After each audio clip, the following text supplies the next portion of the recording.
Approximately 80% of hyperadrenocorticism cases are pituitary dependent and also known as Cushing's disease. About 23% of dogs with Cushing's disease did not have adrenal enlargement. In my experience, these dogs have an early Cushing's disease in which the adrenal glands are overproducing cortisol at a constant rate, but have not yet hypertrophied. These dogs often have an elevated pre-ACTH cortisol level, but the post-ACTH level is in the normal range. If these patients are not treated, the adrenal glands hypertrophy over time and develop the capacity to produce and store larger quantities of cortisol.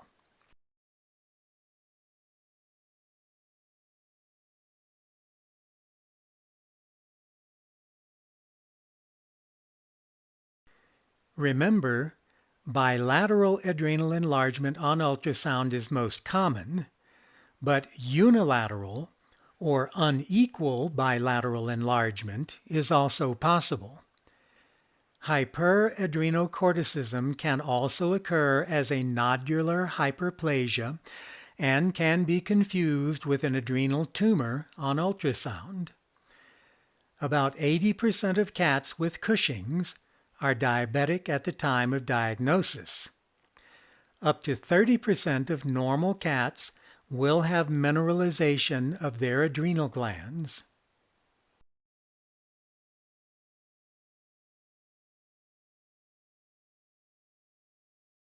Cushing's is often discovered because of elevated liver values. Glycogen accumulation and hepatocellular vascularization causes an increase in alkaline phosphatase. Hepatocellular damage causes ALT elevations. Excess cortisol causes lipolysis, which may cause cholesterol to elevate. Polyuria may cause a low BUN and creatinine.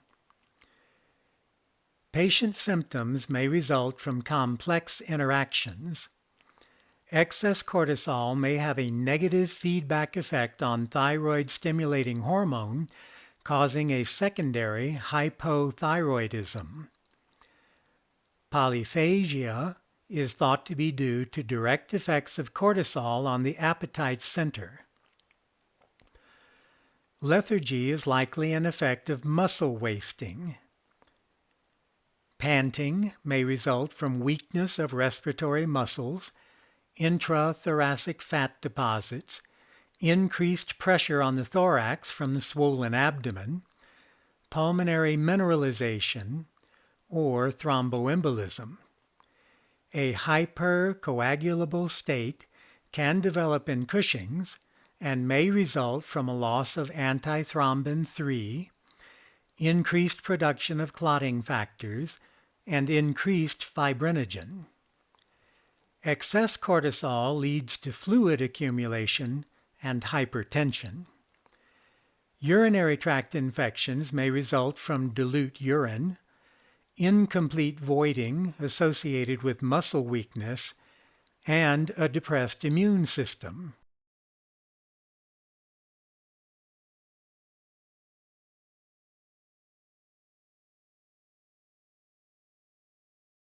With early Cushing's disease, ultrasound may not show an increase in size of the adrenal glands, even though the patient has symptoms. The ACTH stimulation test may not show an elevation of both pre- and post-stimulation cortisol levels. Usually, several months later, enlargement of the adrenal glands will be seen on ultrasound. With advanced Cushing's disease, both adrenal glands are usually enlarged.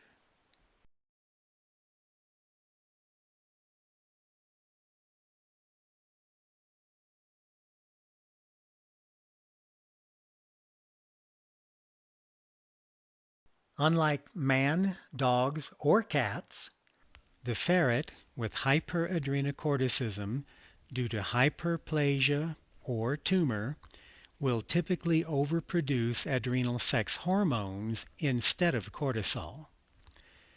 The current theory is that early neutering in ferrets, combined with a long photo period due to being kept indoors with artificial light, results in a constant stimulation of the ferret hypothalamus, causing unregulated amounts of gonadotrophin-releasing hormone. Continuous stimulation of adrenals causes hyperplasia, which eventually forms a tumor. About 85% of ferrets will have enlargement of one adrenal gland, and 15% will have bilateral enlargement. The adrenal gland in the ferret is 2 to 3 millimeters in width. About 25% of ferrets with adrenal tumors have concurrent insulinoma. In males with adrenal disease, enlargement of the prostate can cause urethral obstruction. In this video, ultrasound confirmed the presence of a suspected insulinoma in this 3.5-year-old neutered male ferret.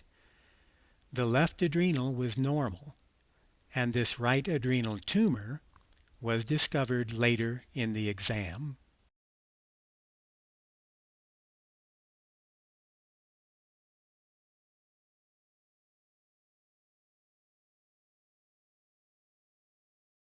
With atypical hyperadrenocorticism, standard tests for Cushing's are normal, while the patient's symptoms and response to treatment are consistent for Cushing's disease.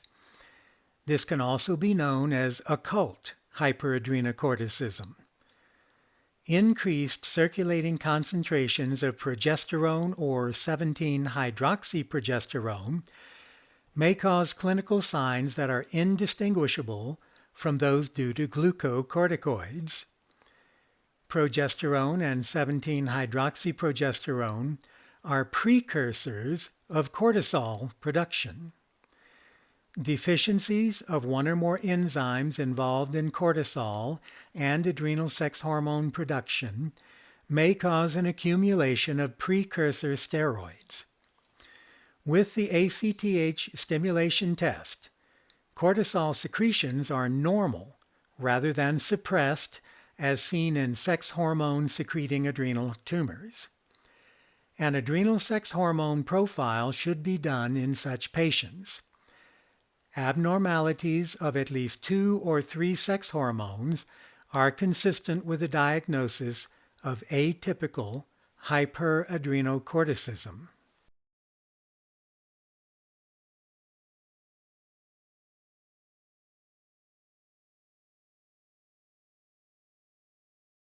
Adrenal hyperplasia syndrome is also known as alopecia X, follicular dysplasia, sex hormone dermatosis, growth hormone responsive alopecia, and adrenal sex hormone imbalance.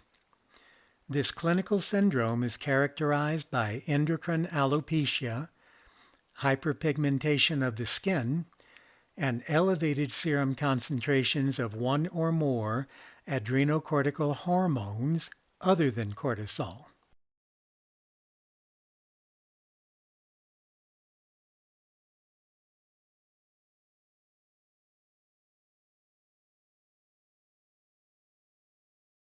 Atypical Cushing's disease and adrenal hyperplasia syndrome both result from an overproduction of adrenal sex hormones other than cortisol.